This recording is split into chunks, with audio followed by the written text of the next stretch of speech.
Assalamualaikum warahmatullahi wabarakatuh. Perkenalkan, nama saya Tubagus Abdul Aziz Nugraha dengan NIM 2280-2021. Di sini saya akan menjelaskan mengenai isi dari 6 jurnal, 5 jurnal nasional dan satu jurnal internasional mengenai listrik dinamis yang diampu oleh dosen Budina Rahmi Darman MPD selaku pengampu mata kuliah pengelolaan lab. Baik, kita langsung mulai saja. Listrik dinamis. Terdapat 5 jurnal nasional dan 1 jurnal internasional. Yang pertama itu pada tahun 2016, yang kedua 2017, yang ketiga 2018, yang keempat 2019, yang kelima 2019, dan yang keenam sebagai jurnal internasional pada tahun 2020. Kita mulai pada jurnal yang pertama, yang judulnya yaitu Pengembangan Catu Daya Presisi Display Digital untuk Praktikum, Journal of Science Tech. Ulasan singkat. Penelitian ini digolongkan pada penelitian pengembangan atau research development.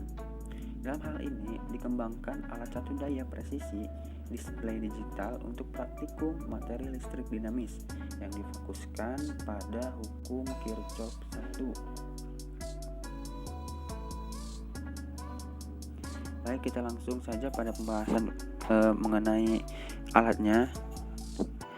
Di sini gambar pertama yaitu mengenai blok catu daya presisi display digital. Yang gambar kedua yaitu hasil tegangan alat ukur standar dengan alat ukur yang dibuat.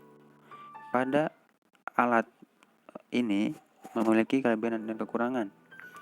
Yaitu yang pertama, kelebihan hasil pengukuran catu daya presisi display dapat dilihat sebagai berikut. Yang pertama itu adalah dari data yang telah didapat, yang telah ada pada tabel, dapat kita lihat kelebihan-kelebihannya.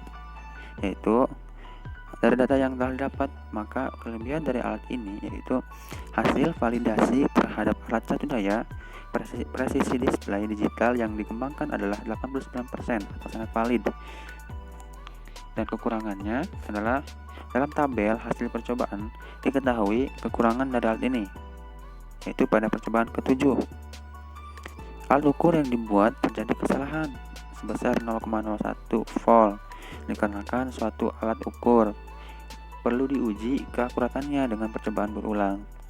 Di sini dapat kita lihat di tabel percobaan 1 sampai percobaan ke-6 memiliki nilai yang sama, dan sampai pada percobaan ke-7 mengalami error data sebesar 0,01. Baik, kita lanjut pada ulasan kedua. Pada jurnal yang kedua yaitu pengembangan perangkat pembelajaran listrik dinamis berbasis virtual eksperimen untuk kuliah teori dan praktikum terintegrasi, Jurnal Pendidikan Fisika. Ulasan singkat. Secara umum, para mahasiswa yang menempuh mata kuliah fisika dasar masih mengalami berbagai kesulitan. Kesulitan tersebut dapat disebabkan karena berbagai faktor, seperti kesukaran matematika yang digunakan. AAPT 2009. Melalui virtual eksperimen, peralatan laboratorium digantikan oleh program berbasis komputer. Dari hasil-hasil penelitian diketahui bahwa dalam beberapa aspek, pembelajaran dengan virtual eksperimen justru lebih baik dibandingkan dengan pembelajaran lainnya. Lanjut pada pembahasan mengenai alat tersebut. Subjek pada uji coba lapangan adalah mahasiswa program studi pendidikan fisika Universitas Lampung sebanyak 30 orang. Nah, di sini terdapat tabel 1 yaitu mengenai tanggapan mahasiswa mengenai produk. Baik, di sini aspek penilaian kemenarikan, skornya 3,51. Kategori sangat menarik. Yang kedua, kemudahannya 3,67 dengan kategori sangat mudah digunakan. Manfaat, aspek penilaiannya dengan skor 3,46 dengan kategori sangat bermanfaat. Pada tahap validasi, dilakukan uji coba lapangan dengan desain eksperimen one shot case study dengan menggunakan simulasi PET. Baik, dapat kita lihat kelebihan dan kekurangan pada alat tersebut. Yang pertama, di kelebihan dari data tabel yang diperoleh yang tadi telah dipaparkan. Tabel pertama mengenai tanggapan mahasiswa, terdapat beberapa kelebihan di antaranya. Yang pertama, terdapat faktor kemenarikan, kemudahan, dan manfaat yang dapat dikatakan tinggi dengan skor di atas 3. Dan kekurangan pada alat ini yaitu kekurangan dari metode praktikum kali ini yaitu harus diperhatikan mahasiswanya yang tidak memiliki perangkat digital seperti komputer, laptop, HP, tablet, dan lain-lain, karena pada simulasi kali ini menggunakan simulasi digital, simulasi online. Jadi sangat penting kita perhatikan bahwa setiap mahasiswa ataupun siswa memiliki media untuk pembelajarannya.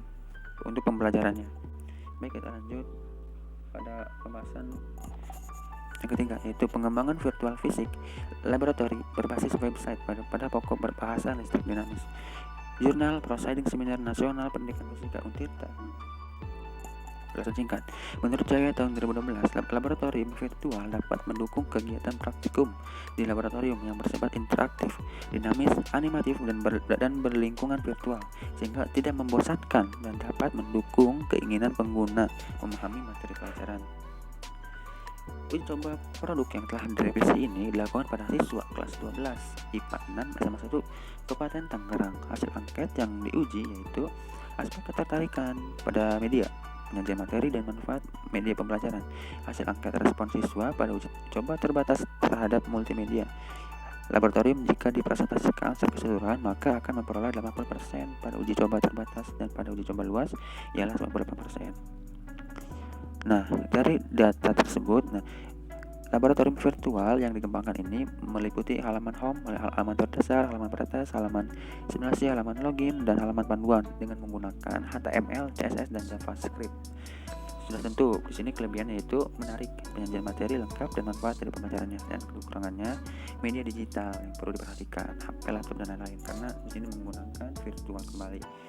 Yang ketiga yaitu yang keempat, pengembangan game edukasi praktikum pada materi listrik dinamis di kelas 12, Jurnal Riset Pendidikan Fisika. Menurut Lestari dan Sugianto, aplikasi yang paling banyak diunduh Google Play Store pada kuartal keempat 2012 adalah kategori game, adalah kategori permainan atau games yang sebesar 14,8%. Game merupakan aktivitas di mana pemain harus mengikuti peraturan yang ditentukan dan berusaha untuk mencapai tujuan yang menantang.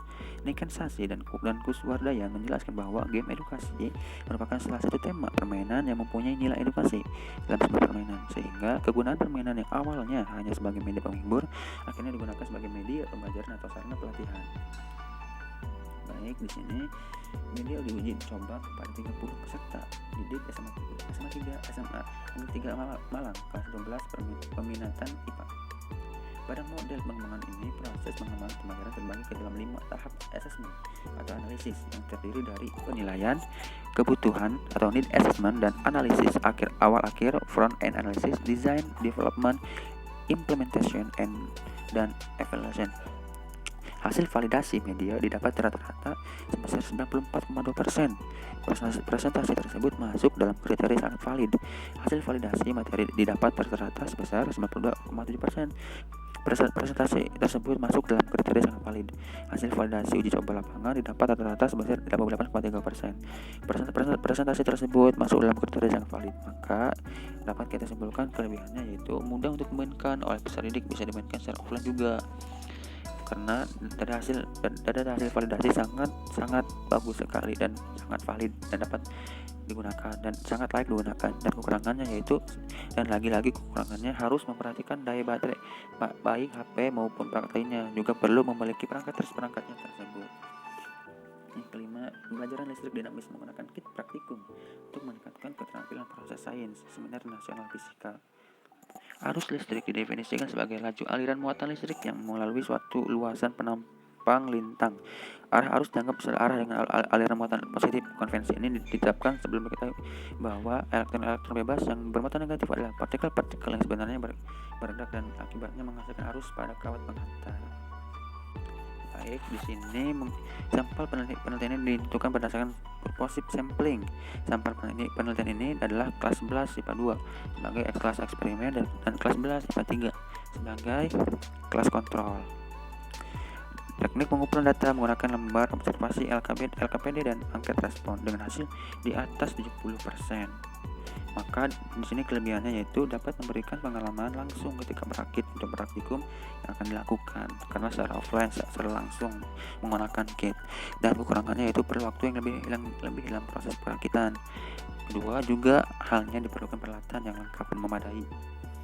Baik, kita lanjut pada jurnal terakhir, jurnal internasional yang judulnya itu Development Adaptive Static Dynamic Electrical Model Based on Input Electrical Energy for PEM Water Electrolysis International Journal of Hydrogen Energy. Penjelasan singkatnya yaitu water electrolysis is considered a promising way to generate clean and efficient hydrogen. Since the development of its technology has allowed its coupling with other renewable energy source atau RES. Baik, untuk selanjutnya ulasan mengenai alatnya yaitu experimental test setup.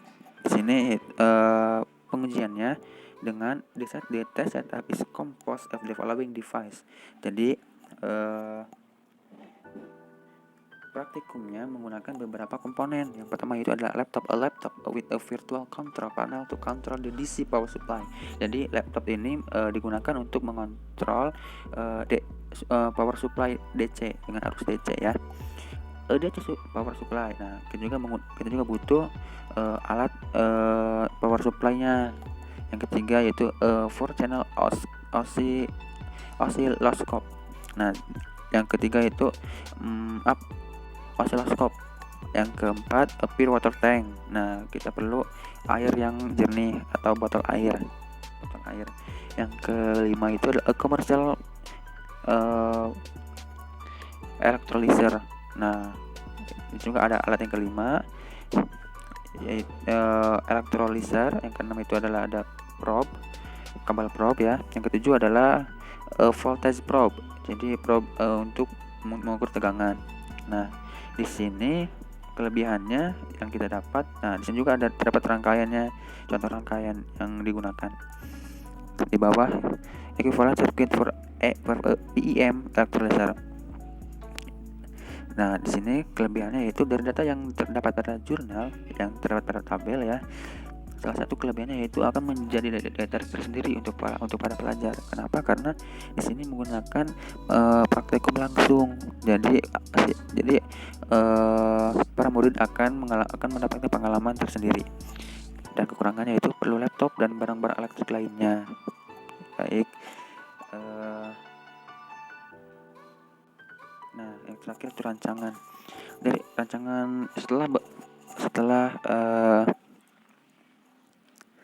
setelah kita mengulas beberapa artikel, di sini saya dapat menyimpulkan bahwa sebaik-baiknya dari hasil studi beberapa jurnal, maka dapat disimpulkan seberapa efektifnya suatu praktikum dengan model pembelajaran via digital yang perlu alat-alat seperti laptop dalam proses pembelajarannya. Lebih baik lagi suatu praktikum dilakukan dengan cara langsung, sehingga peserta didik mendapatkan pengalaman langsung pengoperasian suatu alat-alat dalam praktikum, sehingga diharapkan dapat memberikan peningkatan pemahaman materi yang lebih berbanding dari praktikum yang dilakukan via digital. Rancangan yang diajukan ialah demikian. Rancangan skema rangkaian satu daya. Setelah dianalisis, maka praktikum yang baik dilakukan adalah praktikum secara langsung.